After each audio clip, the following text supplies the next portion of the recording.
This is a certified hood classic. We're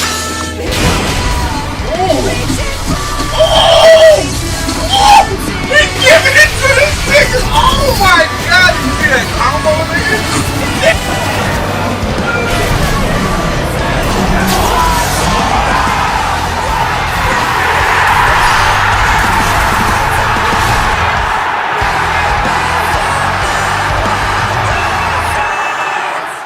After the disaster in 2006, Sega has been struggling to keep the Sonic series from being seen as a joke by gamers, dropping mid after, hold on, that game is fire. 2 hours later. Mid, this one's okay. Mid, wait, this one's godlike too. Oh my god, what is that abomination? Get it off the screen. Anyways, you get the point. Sega just hasn't been able to consistently release great Sonic games. They've been 7s at best and 3s at worst. It led many to be very skeptical about this game. The initial gameplay trailer didn't do the game any favors either, but despite that, Sega overcame the odds and finally gave us a great Sonic game. I've just recently finished the game and I loved almost every second. Almost. So now I want to talk to you guys about what I enjoyed about this game and what I didn't enjoy so much. No spoilers. Anyways, where do I start? Oh, I know. Why did they go so hard making music for a damn fishing minigame? This sounds just like a song you would find on lo-fi beats to study to. Yo, hold on, what the hell is that? The worlds in Sonic Frontiers are so fun to explore, and they make it so easy for you to do so. Rails, springs, pads everywhere, and there's something to collect at every turn too, so collecting never feels like a chore, except in World 3. There's lots of neat puzzles scattered throughout the world as well that let you uncover the map some if you complete them. As I've said before, you can also go fishing if you want to slow down. I even found proof that this game takes place in Florida while I was fishing. Whenever you catch something in the lake, you get tokens depending on what the catch is. You can then exchange these tokens to Big to get some stuff.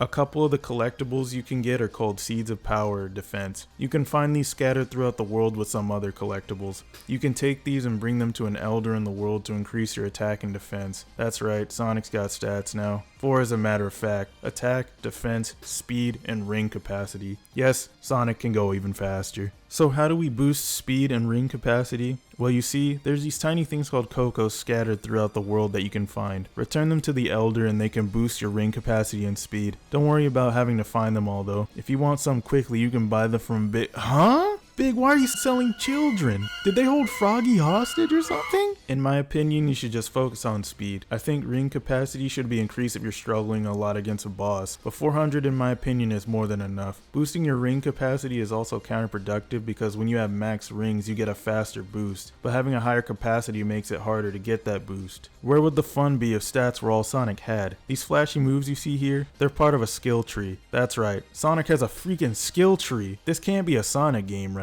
Whenever you defeat enemies in this world, they'll drop blue chunks that increase your EXP. Every time it fills, you get a skill point. You'll need to save them up to redeem for the skills. Sometimes they drop other goodies as well. Scattered throughout the world are some bosses to take on called Guardians. They're actually really fun to fight and hold the gears you need to unlock the portals to the cyberspace levels. If you had a lot of fun fighting them like I did, don't worry, they won't vanish forever if you beat them. The game has a day and night cycle, and sometimes at night a meteor shower occurs. When this happens, star chunks appear on the ground that you can collect. When you get these, a wheel in the center of the screen will start spinning. You can win purple coins and some of those lost Cocos from the slot machine. What do you do with the purple coins, you ask? Take them to Big for fishing. I know what you're thinking. What the hell does this have to do with the Guardians? Well, you see, when a starfall occurs, or meteor shower, all bosses and items in that world are reset. So you can have that rematch you wanted so much, as well as get extra gears to access the cyberspace levels. Unfortunately, there's no way to manually alter time. I'm sure this was intentionally done so that meteor showers couldn't be exploited. Speaking of cyberspace levels, let's talk about those. These are pretty much throwback stages like in Sonic Generations, but they've got their own cool spins on them. I had a lot of fun trying to complete the objectives in all the stages, especially S ranking since you gotta be pretty familiar with routes and mechanics to get the S rank. Boosting and attacking recklessly will result in you losing a ton of time, and in stages like 1-2, you can't afford to waste time.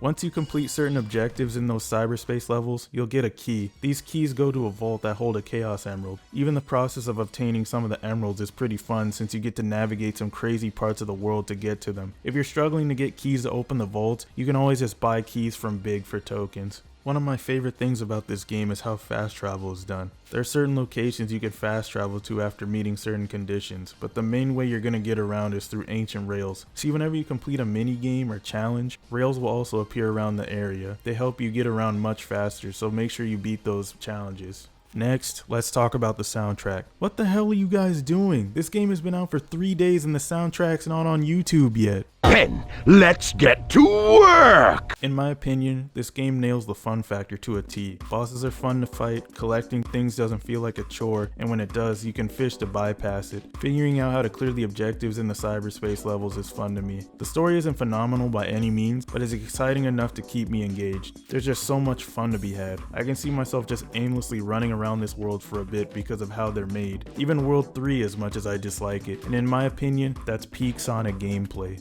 Now let's talk about what I do not enjoy about this game. It's only a couple things. First of all, World 3 is garbage. I'ma say it again, World 3 is garbage. That's all I'll say about that since we don't want to go into spoilers, but make sure you're mentally prepared for World 3, especially if you're going for 100%. If you're a casual, you better find that fishing spot as soon as you can. My primary issue with this game is the wildly inconsistent difficulty. World 1-2 at the moment is famous for its difficulty when in reality you just have to be on point with your run, have it planned out, and have a good grip on the mechanics. Most of the other worlds feel very lenient in comparison, and I wish that their S-rank timings were a bit more strict like 1-2 so that I could challenge myself more. There's also some super difficult parts of the game that almost made me tilt to tears, but those moments were very few and far in between. But that's not the worst of it. I honestly think that the difficulty in this game doesn't even matter. Why? Because of Big. Later in the game, the fishing rewards become way too generous. I found myself having hundreds of coins at a time to use at the lakes to farm hundreds to thousands of tokens that I could use to buy seeds and cocos. By the time I reached World 3, my attack and defense were already at level 99. Because of the token generosity, it's also super easy to just bypass all of the cyberspace levels in a world. I've heard stories of people beating this game in 2 hours because of how easy Big makes it to bypass everything. And because meteor showers give you tons of purple coins, you never have to worry about running out. Even on hard, the main bosses go down extremely quickly if you have a high enough attack stat. On top of that, the things in this game that are actually hard are not affected by the difficulty at all, so even the auto difficulty adjust setting for struggling players is useless. That's where my gripes end with this game, and despite them, I haven't had this much fun playing a Sonic game in a very long time. Thank you Sega for giving me the opportunity to enjoy this game, and thank you Vinagon for taking one for the team and buying the game. What, you thought I was gonna pay $60 for a Sonic game with that track record? You must be crazy. But I will say that I would pay $60 for this game if I actually had to.